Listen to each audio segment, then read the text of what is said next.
మోదీ హిందువులకి ఏం చేశాడు? భారతదేశం నుండి దొంగిలించబడిన దాదాపుగా 578 కళాఖండాలు, విగ్రహాలు దాదాపు అమెరికా ద్వారా తిరిగి ఇవ్వబడ్డాయి మోదీగారి ద్వారానే.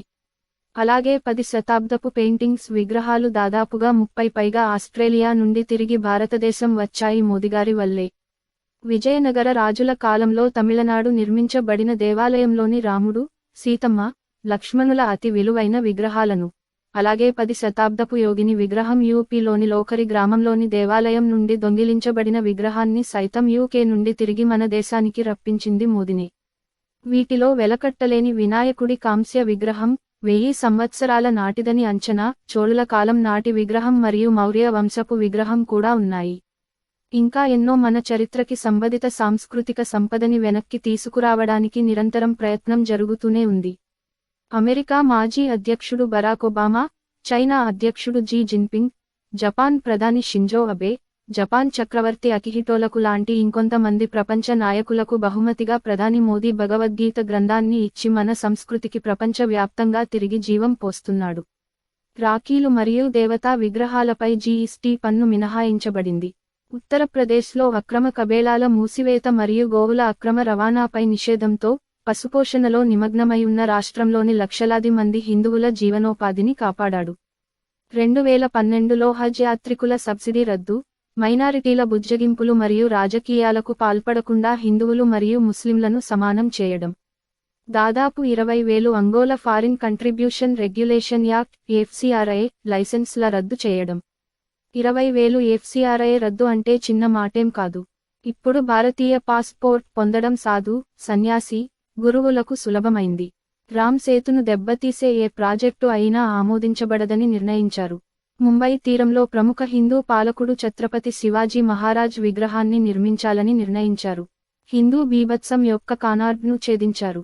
చాలా మంది మన జాతి హీరోలను తమ సరైన స్థలాలను కాంగ్రెస్ మరియు లెఫ్ట్, లిబరల్ పార్టీలు పాఠ్యపుస్తకాల నుండి ఉద్దేశపూర్వకంగా తొలగించాయి. అప్పట్లో పీష్వా మరియు మరాఠా జనరల్ బాజీరావు బల్లాల్, జాట్ కింగ్ సూరజ్మల్, రాజ్పుత్ పాలకుడు మహారాణా ప్రతాప్ మరియు గ్రేట్ మరాఠా యోధుడు ఛత్రపతి శివాజీ, స్వాతంత్ర్య సమరయోధులు లాలా లజపత్ రాయ్ మరియు వల్లభాయ్ పటేల్, మరియు ఆధ్యాత్మిక నాయకులు శ్రీ అరబిందో మరియు స్వామి వివేకానంద లాంటి మన జాతి వీరులని ఎన్సీఈఆర్టీ పాఠ్యపుస్తకాలలో చేర్చి చాలా మార్పులు చేసింది.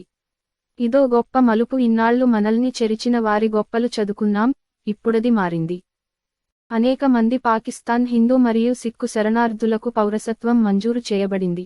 కోల్పోయిన నది సరస్వతిని కనుగొనే ప్రయత్నాలు ప్రారంభించారు. కష్టతరమైన కైలాష్, మనసరోవర్ యాత్రను చేపట్టే భారతీయ యాత్రికులకు రెండో మార్గంగా టిబెట్లో నాథులా తెరవడం. 2015లో ప్రధాని మోడీ చైనాలో అధికారిక పర్యటన సందర్భంగా చైనా ఈ నిర్ణయం తీసుకుంది. కుంభమేళా కోసం ప్రత్యేక రైళ్లు, దేశంలోని వివిధ ప్రాంతాల నుండి హిందూ భక్తులు తరలివస్తారు. అలాగే యాత్రికుల కోసం మిల సర్చార్జ్ తీసివేయబడింది. మాతా వైష్ణోదేవి కత్రా ప్రత్యేక రైలు వంటి నవరాత్రుల సమయంలో వైష్ణోదేవి మందిరాన్ని సందర్శించే యాత్రికుల కోసం ప్రత్యేక రైళ్లు. శ్రీ రామాయణ ఎక్స్ప్రెస్ అనే ప్రత్యేక పర్యాటక రైలు ప్రారంభం. ఇది భారతదేశం మరియు శ్రీలంకలో విస్తరించి ఉన్న 16 రోజుల టూర్ ప్యాకేజీలో లార్డ్ రామ్ జీవితానికి సంబంధించిన 4 ముఖ్యమైన గమ్యస్థానాలను కవర్ చేస్తుంది. కేదార్నాథ్, బద్రీనాథ్, గంగోత్రి మరియు యమునోత్రి పవిత్ర పుణ్యక్షేత్రాలను కలిపే లక్ష్యంతో ఆల్ వెదర్ చార్ ధామ్ రహదారిని పూర్తి చేయడానికి పూర్తి స్వింగ్లో పని చేస్తుంది. ఇంకా రైల్వే వ్యవస్థ మే 2017లో 11 చార్ధామ్ రైలు కనెక్టివిటీ ప్రాజెక్ట్ కోసం సర్వేను ప్రారంభించాయి. పనులు మొదలు అవుతున్నాయి.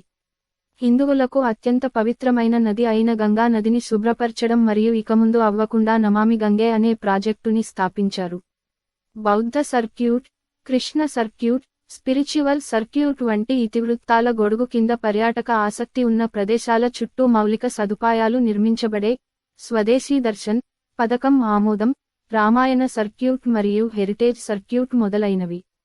సీత జన్మస్థలమైన నేపాల్లోని జనక్పూర్ మరియు రాముడి జన్మస్థలమైన అయోధ్య మధ్య ప్రత్యక్ష బస్సు సర్వీసు ప్రారంభమైంది. కాశీ మహాదేవుని పునఃనిర్మాణం మరియు ఇంకా జరుగుతున్న పురాతన కాశీనాథుని ఆలయ వెలికితీత. మధురనే కాక ఇంకెన్నో ఆలయాలు పునరుజ్జీవం పురుడుపోసుకోనున్నాయి.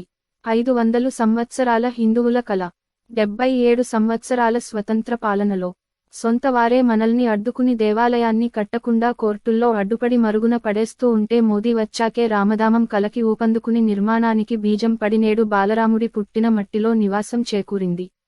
ఇవే కాదు ఇంకెన్నో, నాకు తెలిసినవి మచ్చుక్కు కొన్నే, తెలియనివి చాలా ఉన్నాయి.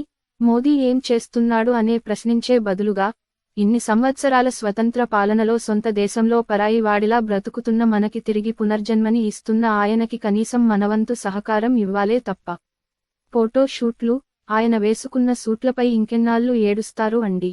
మీరు ఏ పార్టీనైనా అభిమానించండి, తప్పులేదు, అది మీ వ్యక్తిగతం, కానీ పెద్దాయన మన దేశాన్ని రిప్రజెంట్ చేసే ఒక అత్యున్నత స్థాయి ప్రధానికి గౌరవం ఇవ్వండి.